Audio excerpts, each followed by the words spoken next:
श्रीगणेशाय नमः। उमामहेश्वरस्तोत्रम् नमः शिवाभ्यां नवयौवनाभ्यां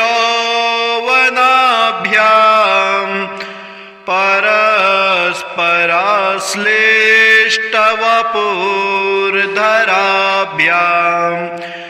नगेन्द्रकन्या वृषकेतनाभ्यां नमो नमः शंकर पार्वतीभ्यां नमः शिवाभ्यां सरसोत्सवाभ्यां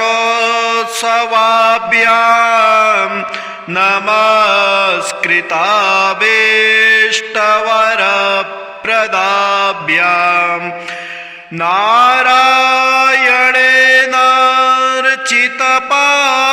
नारायणेनार्चितपादुकाभ्यां नमो नमः शंकर पार्वतीभ्यां नमः शिवाभ्यां वृषवाहनाभ्यां विरिञ्चि विष्णुवन्द्रसुपूजिताभ्यां विभूतिपाटीरविलेपनाभ्यां नमो नमः शंकर पार्वतीभ्यां नमः शिवाभ्यां जगदेश्वराभ्यां जगत्पतेभ्यां जय विग्रहाभ्यां जम्बारिमुख्यैरभिवन्दिताभ्यां नमो नमः शंकर पार्वतीभ्यां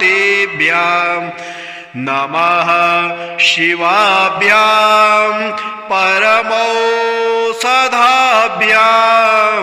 पञ्चाक्षरे पञ्जररञ्जिताभ्यां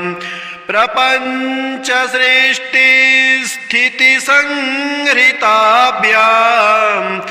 नमो नमः शंकर पार्वतीभ्यां नमः शिवाभ्यां अतिसुन्दराभ्यां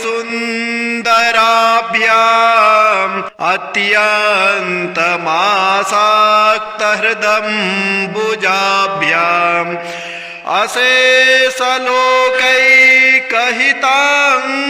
अशेषलोकैकहिताङ्कराभ्यां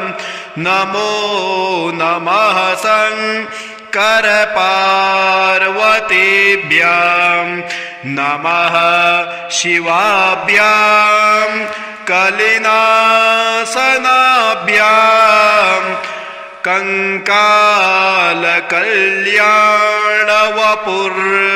कंकालकल्याणवपुर्धराभ्यां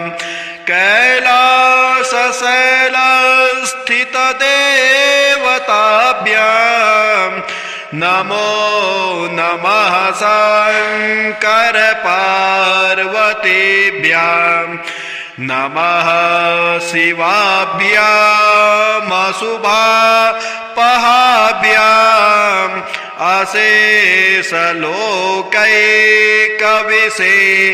अशेषलोकैकविशेषिताभ्यां अकुण्ठिताभ्यां स्मृतिसंभृताभ्यां नमो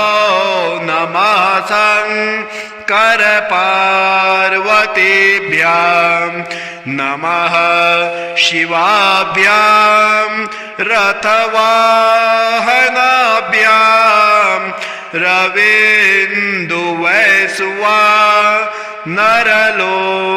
रवीन्दुवैश्वानरलोचनाभ्यां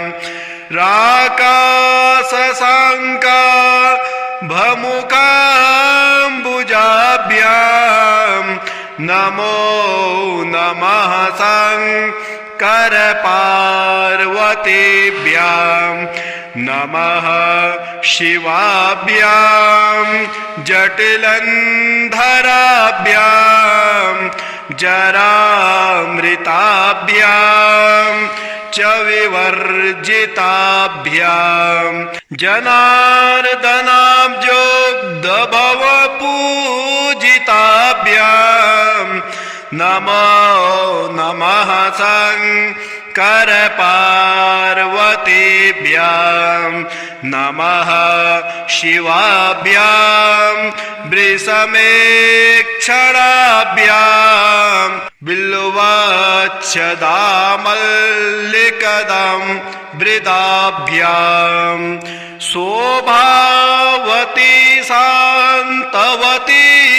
स्वराभ्याम् नमो नमः शङ्कर पार्वतीभ्याम् नमः शिवाभ्याम् पशुपालकाभ्याम्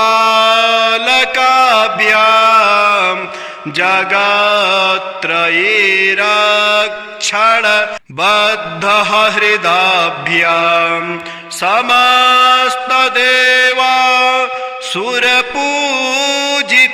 सुरपूजिताभ्याम् नमो नमः शङ्कर पार्वतीभ्याम् स्तोत्रम् त्रिसन्ध्याम् शिव पार्वतीभ्याम् भक्त्या पठेद्वा दशकम् नरो यः सर्वसौभाग्यफलानि भुक्ते शतायुरान्ते शिवलोकमेति 12 ज्योतिर्लिङ्गानि सौराष्ट्रे सोमनाथं च श्रीशैले मल्लिकार्जुनम् उज्जैन्यां महाकाला मोङ्कारममलेश्वरम् परल्यां वैद्यनाथं च डाकिन्यां भीमशङ्करम् सेतुबन्धे तु रामेशम् नागेशं दारुकावने वाराणस्यां तु विश्वेशं त्र्यम्बकं गौतमी तटे हिमालये तु केदारं घुसमेशं तु शिवालये एतानिर्ज्योतिर्लिङ्गानि सायं प्रातः पठेन्नरः सप्तजन्मकृतं पापं स्मरणेन विनश्यते एतेषां दर्शनादेव पातकं नैव तिष्ठते कर्मक्षयो भवेत्तस्य यस्य तुष्टो महेश्वरा रुद्राष्टकम् नमामि समीशान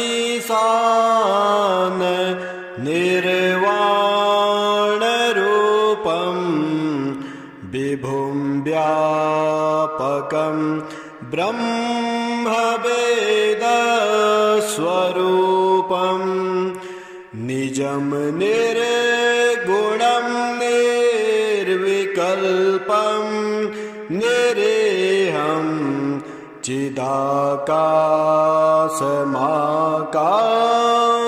चिदाकाशमाकाशवासं भजेऽहं निराकारमोङ्कार मूलं तुरीयं गिराज्ञानगोति त्वमेशं गिरीशं करालं महाकाल कालं कृपालं गुणागार संसार पारं नतोऽहं तुषाराधिसङ्काश गौर मनोभूतकोटि प्रभाश्री शरीरं स्फुरल्लोलिकल्लोलिनी चारुगङ्गा लसद्भालबालेन्दुकण्ठे भुजङ्गा चलत्कुण्डलं भ्रूसुनेत्रं विशालं प्रसन्नाननं नीलकण्ठं दयालं मृगाधेशचर्मां वरं मुण्डमालं प्रियं शङ्करं सर्वनाथं भजामि प्रचण्डं प्रकृष्टं प्रगल्भं परेशं मखण्डम् अजं भानुकोटे प्रकाशं त्रयः सोलनिर्मूल नमसोलपाणिं भजेऽहं भवानी प्रतिभावगम्यं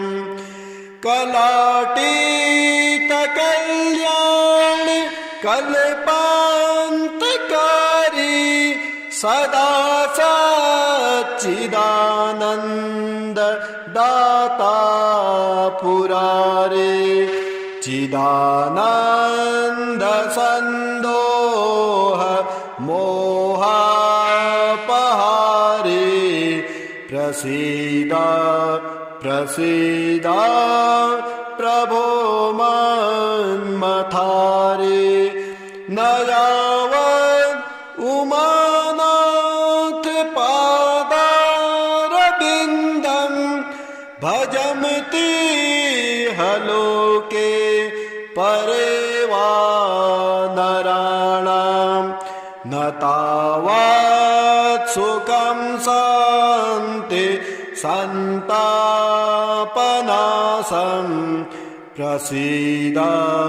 प्रभो सर्वभूताधिवासं न जानामि योगं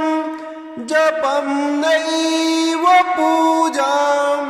न तोऽहं सदा सर्वदासं भूतोऽभ्यं जराजन्म दुःखौ गताताप्यमानं प्रभो पाहि आपन्नमामि सशम्भो नमामि सशम्भो नमामि सशम्भो प्रभो पाहि आपन्नमामि सशम्भो रुद्राष्टकमिदं प्रोक्तं विप्रेण हरतोषे ये पठन्ति नरा भक्त्या तेषां शम्भो प्रसीदते। पार्वती वल्लभ नीलकण्ठाष्टकम् नमो भूतनाथं नमो देवदेवं नमः कालकालं नमो देव्यतेजः नमः कामभस्मं नमः शान्तशीलं भजे पार्वती वल्लभं नीलकण्ठं सदा तीर्थसिद्धं सदा भक्तरक्षं सदा सेवपूज्यं सदा शुभ्रभस्मं सदा ध्यानयुक्तं सदा ज्ञानकल्पं भजे पार्वती वल्लभं नीलकण्ठं शंसाने शयानं महास्थानवासं शरीरं गजाननं सदा चर्मवेष्टं पिशाचाधिनाथं पशूनां प्रतिष्ठं भजे पार्वती वल्लभं नीलकण्ठं फणिनागकण्ठे भुजङ्गाद्यनेकं गले रुण्डमालं महावीरशूरं कटिव्याघ्रचर्मं चिताभस्मलेपं भजे पार्वती वल्लभं नीलकण्ठं शिरसोद्धगङ्गा शिवा वामभागं बृहद्दीर्घकेशं सदा मां त्रिनेत्रं फणिनागकर्णं सदा बालचन्द्रं भजे पार्वती वल्लभं नीलकण्ठं करे शूलधारं महाकाष्ठनाशं सुरेशं परेशं महेशं जनेशं धनेशस्तुतेशं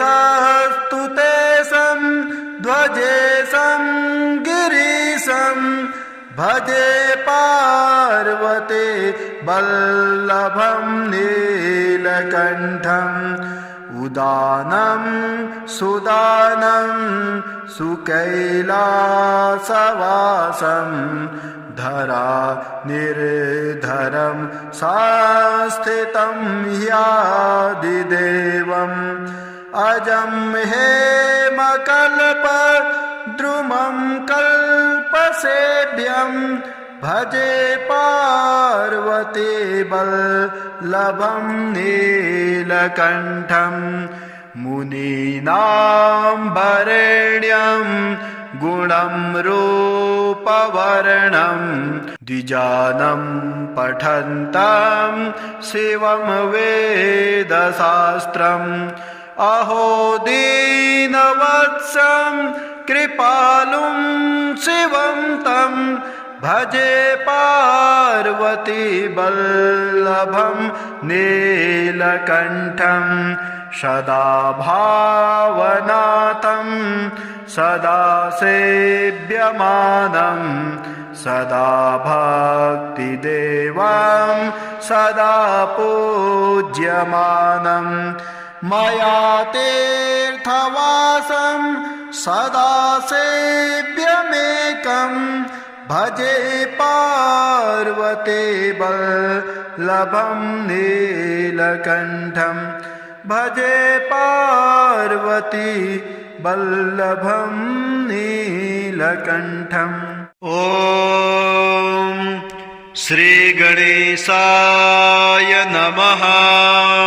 उमामहेश्वरस्तोत्रम् नमः शिवाभ्यां नवयौवनाभ्यां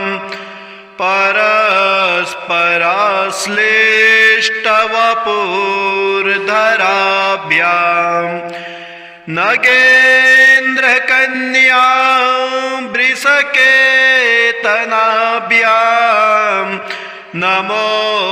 नमः शङ्कर पार्वतीभ्यां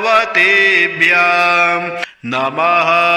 शिवाभ्यां सरसोत्सवाभ्यां नमस्कृताभीष्टवरप्रदाभ्यां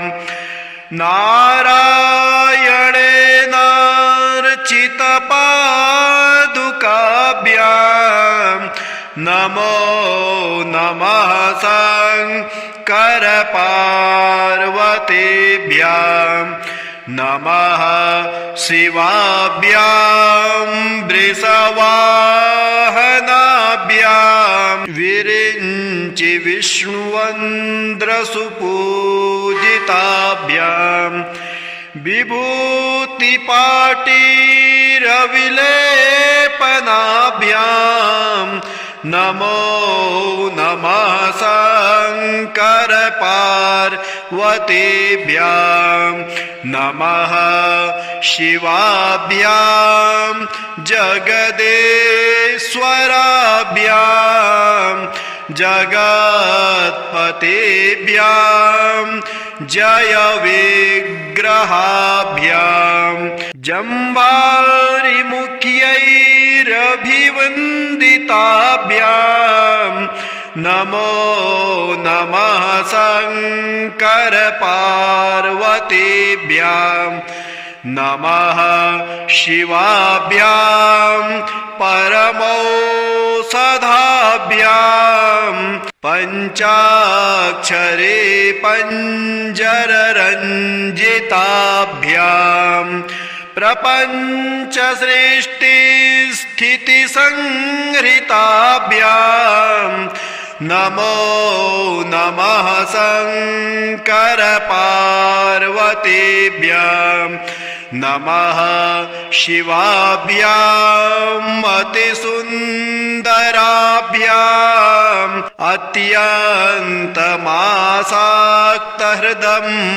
अत्यन्तमासाक्तहृदम्बुजाभ्यां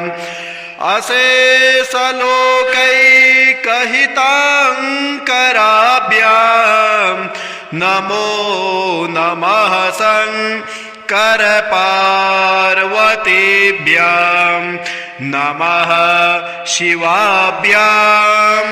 कलिनाशनाभ्यां कंकालकल्याणवपुर्धराभ्यां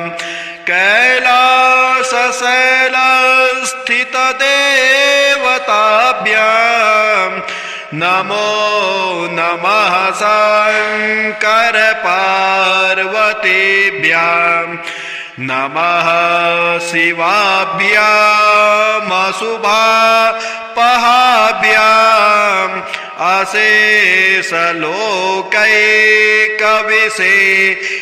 अशेषलोकैकविशेषिताभ्याम् अकुण्ठिताभ्यां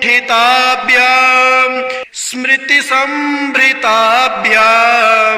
नमो नमः शंकर पार्वतीभ्यां नमः शिवाभ्यां रथवाहनाभ्यां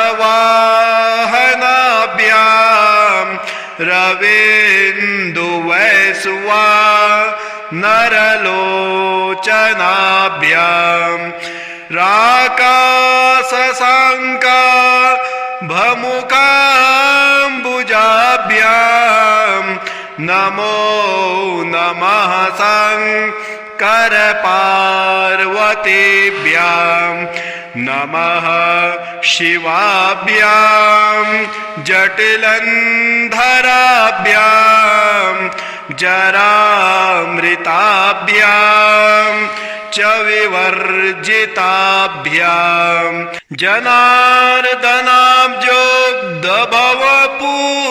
जनार्दनाब्जोग्धभवपूजिताभ्यां नमो नमः शंकर पार्वतीभ्यां नमः शिवाभ्यां वृषमेक्षणाभ्यां बिल्वच्छदामल्लिकदं वृदाभ्यां शोभावती शान्तवती स्वराभ्यां नमो नमः शंकर पार्वतीभ्यां नमः शिवाभ्यां पशुपालकाभ्यां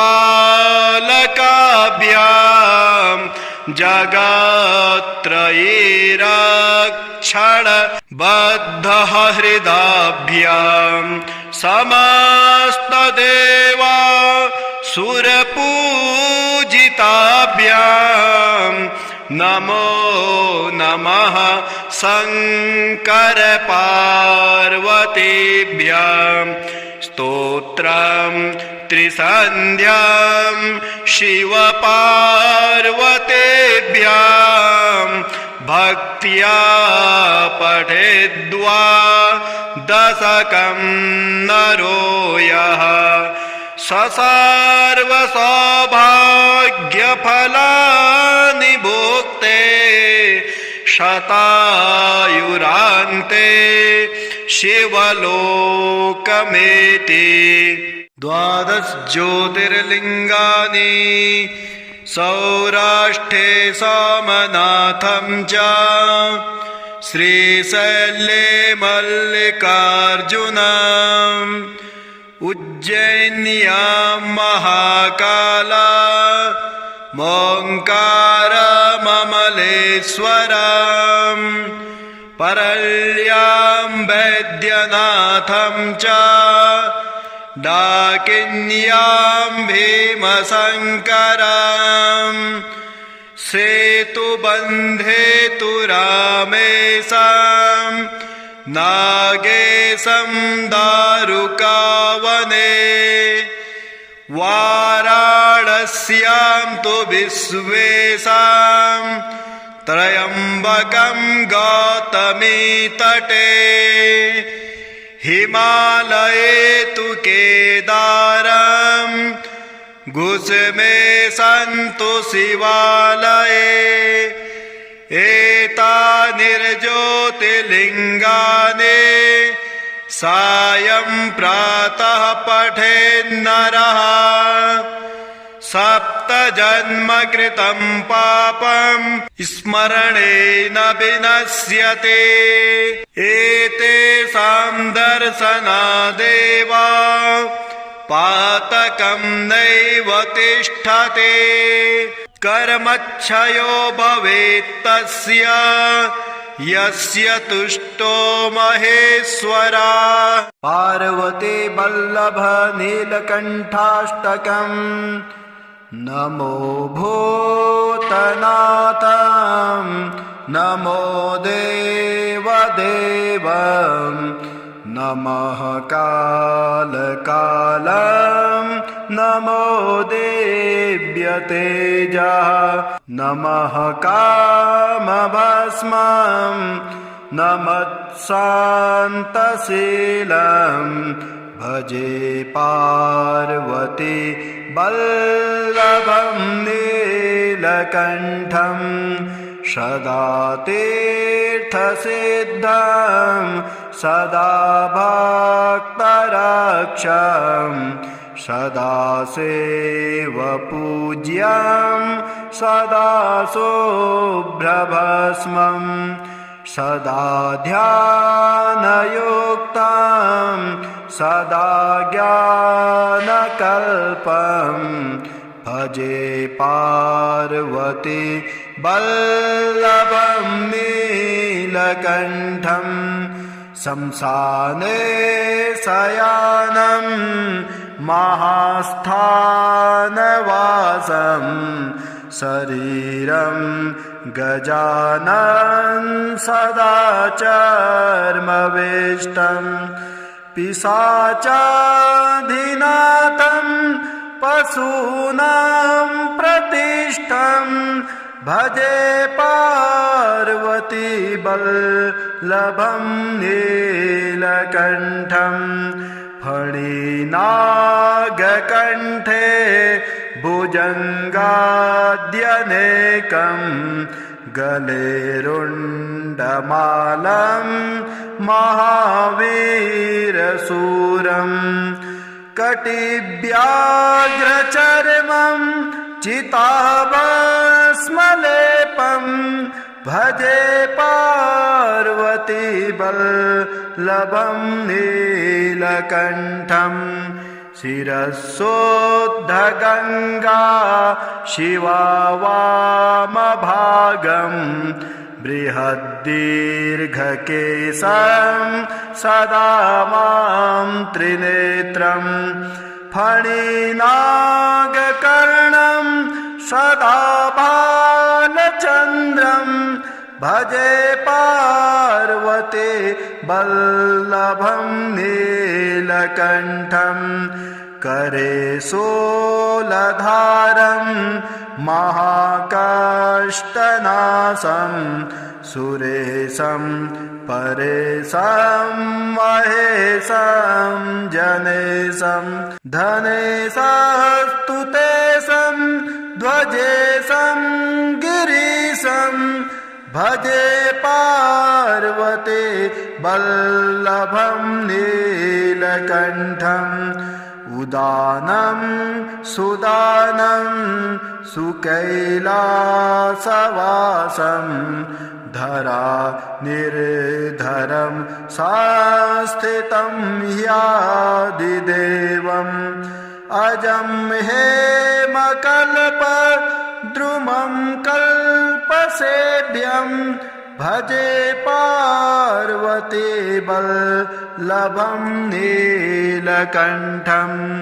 मुनीनां वरेण्यं गुणं रूपवर्णं द्विजानं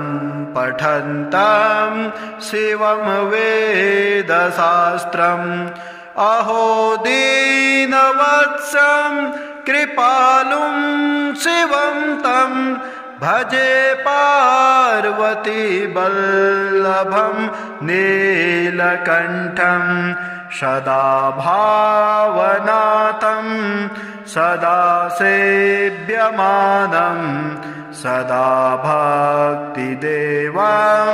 सदा पूज्यमानं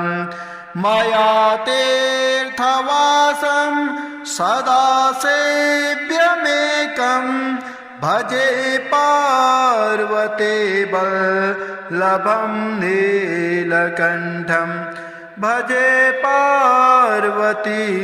वल्लभं नीलकण्ठम् रुद्राष्टकं नमामि समीशान निर्वाणरूपं विभुं व्यापकं ब्रह्मवेदस्वरूपं निजं निर्गुणं निर्विकल्पं निरेहं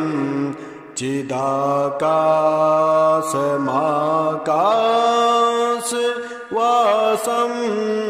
भजेऽहं निराकारमोङ्कार मूलं तुरीयं गिराज्ञानगोति त्वमीशं गिरीशं करालं महाकाल कालं कृपालं गुणागार संसार पारं नतोऽहं तुषाराधिसङ्काश गौरं गभीरं मनोभूतकोटि प्रभाश्री शरीरं स्मुरल्लोलिकल्लोलिनी चारुगङ्गा लसद्भालबालेन्दु कण्ठे भुजङ्गा चलत्कुण्डलं भ्रू सुनेत्रं विशालं प्रसन्नाननं नीलकण्ठं दयालं मृगाधीशचर्मां वरं मुण्डमालं प्रियं शङ्करं सर्वनाथं भजामि प्रचण्डं प्रकृष्टं प्रगल्भं परेशं मखण्डम् अजं भानुकोटे प्रकाशं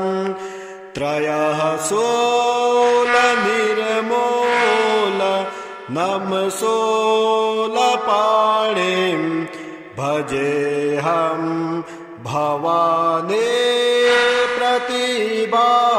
प्रतिभावगम्यं कलातीतकल्याण कल्पान्तकारी सदा सच्चिदानन्द दाता पुरारे चिदानन्द सन्दोह मोहापहारे प्रसीद प्रसीद प्रभो मन्मथारे न यावत् उमानाथ पादारविन्दं भजन्ति हलोके परे वा नराणां न तावत् सुखं शान्ति सन्तापनाशं प्रसीद प्रभो सर्वभूताधिवासं न जानामि योगं जपं नैव पूजां न तोऽहं सदा सर्वदासं भूतोऽभ्यं जराजन्मदुःखौ जताताप्यमानं प्रभो पाहि आपन् नमामि सशम्भो नमामि सशम्भो नमामि सशम्भो प्रभो पाहि आपन् नमामि सशम्भो रुद्राष्टकमिदं प्रोक्तं विप्रेण हरतोषे ये पठन्ति नरा भक्त्या तेषां शम्भो प्रसीदते रुद्राष्टकम् नमामि समीशान निर्वाणरूपं विभुं व्यापकं ब्रह्मवेदस्वरूपं निजं निर्गुणं निर्विकल्पं निरेहं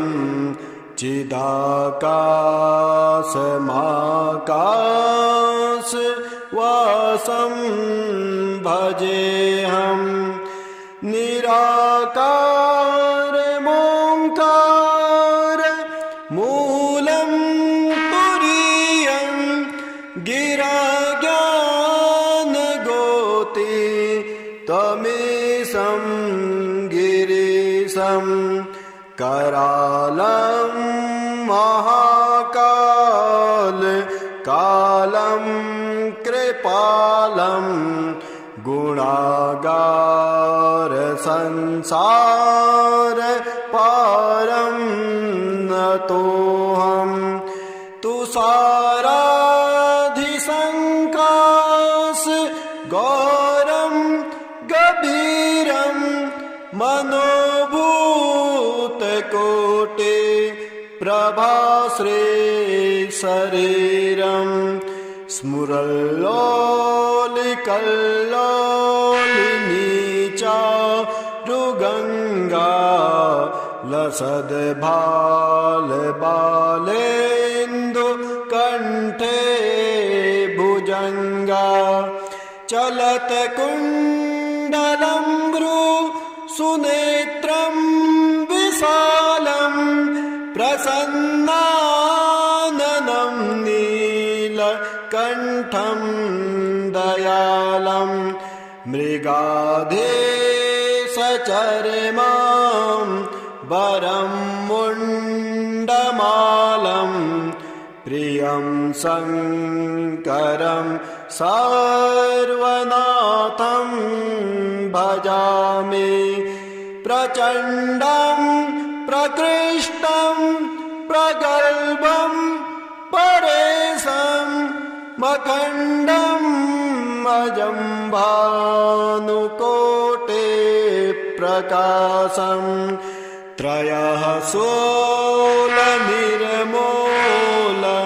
नमसोलपाणिं भजेऽहं भवाने प्रतिभावगम्यं कलाटीतकल्याण कल्पान्तकारी सदा सच्चिदानन्द दाता पुरारे चिदानन्द सन्दोह मोहापहारे प्रसीद प्रसीद प्रभो मन्मथारे न यावत् उमानाथ पादारविन्दं भजन्ति हलोके परे वा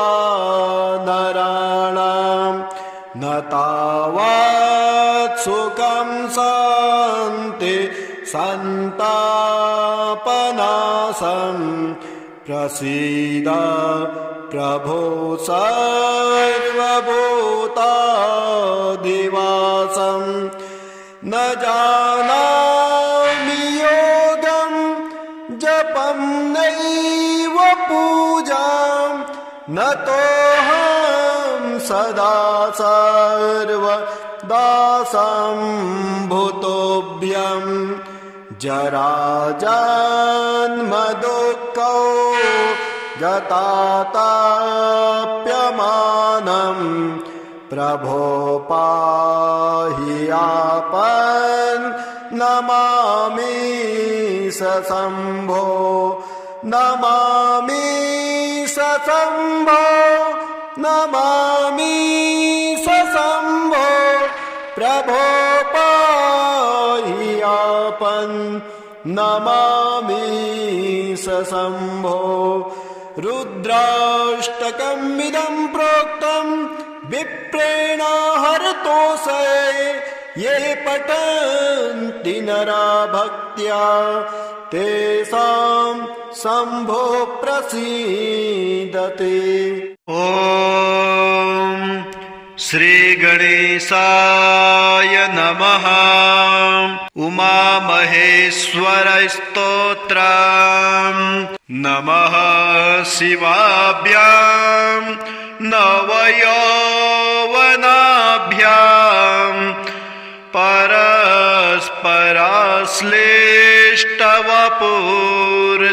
परस्पराश्लिष्टवपुर्धराभ्यां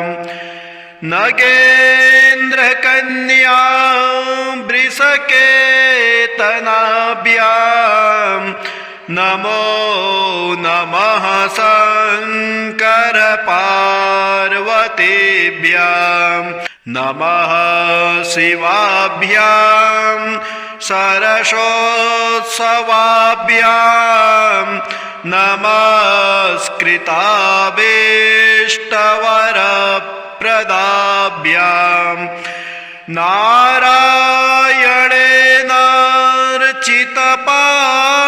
नारायणेनार्चितपादुकाभ्यां नमो नमः शङ्कर पार्वतीभ्यां नमः शिवाभ्यां वृषवाहनाभ्यां विरिञ्चि विष्णुवन्द्रसुपूजिताभ्यां विभूतिपाटीरविलेपनाभ्यां नमो नमः शंकर पार्वतीभ्यां नमः शिवाभ्यां जगदेश्वराभ्यां जगत्पतेभ्यां जय विग्रहाभ्यां जम्बारिमुख्यैरभिवन्दिताभ्यां नमो नमः शंकर पार्वतीभ्यां नमः शिवाभ्यां परमौषधाभ्यां पंचाक्षरे पंजररञ्जिताभ्यां प्रपंच सृष्टि स्थिति संहृताभ्यां नमो नमः शंकर पार्वतीभ्यां नमः शिवाभ्यां अतिसुन्दराभ्यां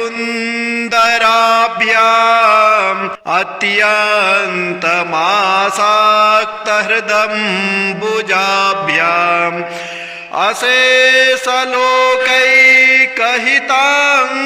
अशेषलोकैकहिताङ्कराभ्यां नमो नमः शंकर पार्वतीभ्यां नमः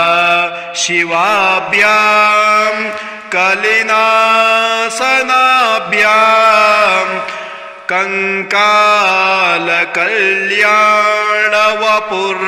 कंकालकल्याणवपुर्धराभ्यां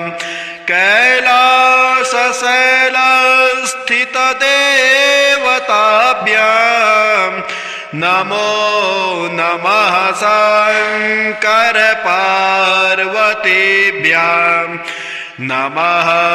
शिवाभ्यामशुभापहाभ्याम्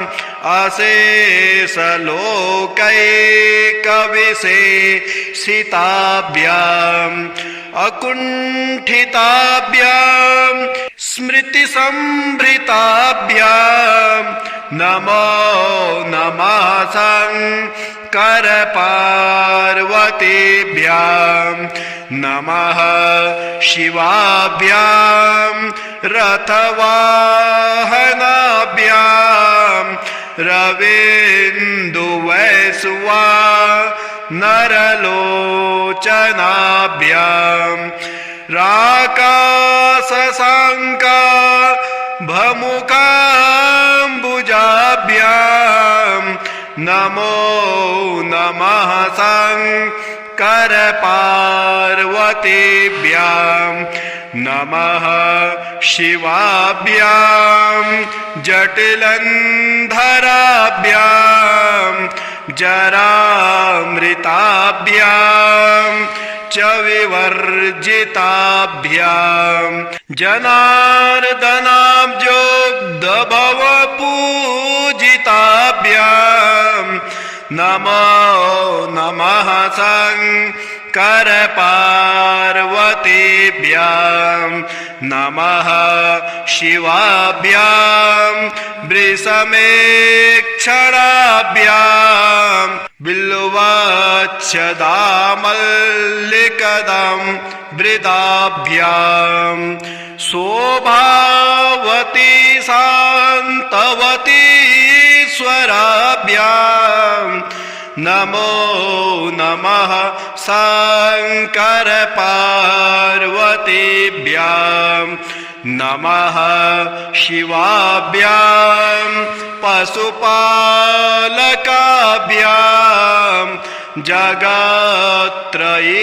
जगत्त्रयीरक्षण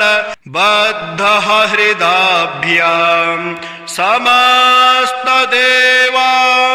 सुरपूजिताभ्यां नमो नमः शंकर पार्वतीभ्यां स्तोत्रं त्रिसन्ध्यां शिवपार्वतीभ्यां भक्त्या पठेद्वा दशकं नरो यः ससर्वसौभाग्यफलानि भुक्ते शतायुरान्ते शिवलोकमेति। 12 ज्योतिर्लिङ्गानि सौराष्ट्रे सोमनाथं च श्रीशैले मल्लिकार्जुनम्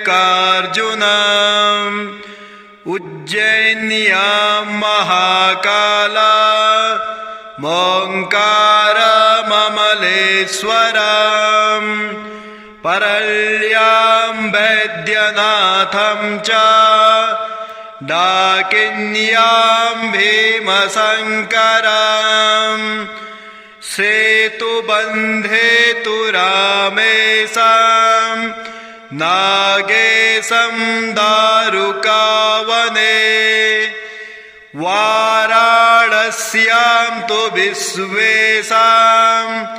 त्र्यम्बकं गौतमी तटे हिमालये तु केदारं गुसमे सन्तु शिवालये एतानि ज्योतिर्लिङ्गानि सायं प्रातः पठेन्नरः सप्तजन्मकृतं पापं स्मरणेन विनश्यते एतेषां दर्शनादेव पातकं नैव तिष्ठते कर्मक्षयो भवेत्तस्य यस्य तुष्टो महेश्वरः। पार्वती वल्लभ नीलकण्ठाष्टकम् नमो भूतनाथं नमो देवदेवं नमः कालकालं नमो देव्यतेजः नमः कामभस्मं नमः शान्तशीलं भजे पार्वती वल्लभं नीलकण्ठं सदा तीर्थसिद्धं सदा भक्तरक्षं सदा सेवपूज्यं सदा शुभ्रभस्मं सदा ध्यानयुक्तं सदा ज्ञानकल्पं भजे पार्वती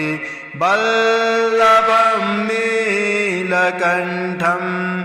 शंसाने शयानं महास्थानवासं शरीरं गजाननं सदा चर्मवेष्टं पिशाचाधिनाथं पशूनां प्रतिष्ठं भजे पार्वती वल्लभं नीलकण्ठं फणिनागकण्ठे भुजङ्गाद्यनेकं गले रुण्डमालं महावीरशूरं कटिव्याघ्रचर्मं चिताभस्मलेपं भजे पार्वती वल्लभं नीलकण्ठं शिरस्सोद्धगङ्गा शिवा वामभागं बृहद्दीर्घकेशं सदा मां त्रिनेत्रं फणिनागकर्णं सदा बालचन्द्रं भजे पार्वती वल्लभं नीलकण्ठं करे शूलधारं महाकाष्ठनाशं सुरेशं परेशं महेशं जनेशं धनेशस्तुतेशं ध्वजेशं गिरीशं भजे पार्वते वल्लभं नीलकण्ठम्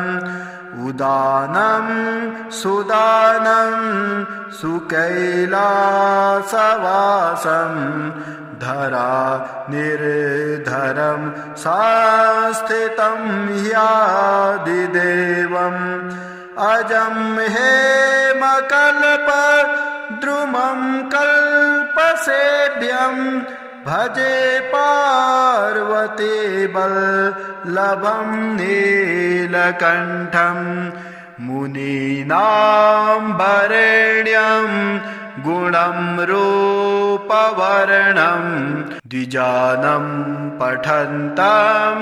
शिवं वेदशास्त्रम् अहो दीनवत्सं कृपालुं शिवं तं भजे पार्वती वल्लभं नीलकण्ठं सदा भावनाथं सदा सेव्यमानं सदा भक्तिदेवं सदा पूज्यमानं मया तीर्थवासं सदा सेव्यमेकं भजे पार्वती वल्लभं नीलकण्ठं भजे पार्वती वल्लभं नीलकण्ठम्।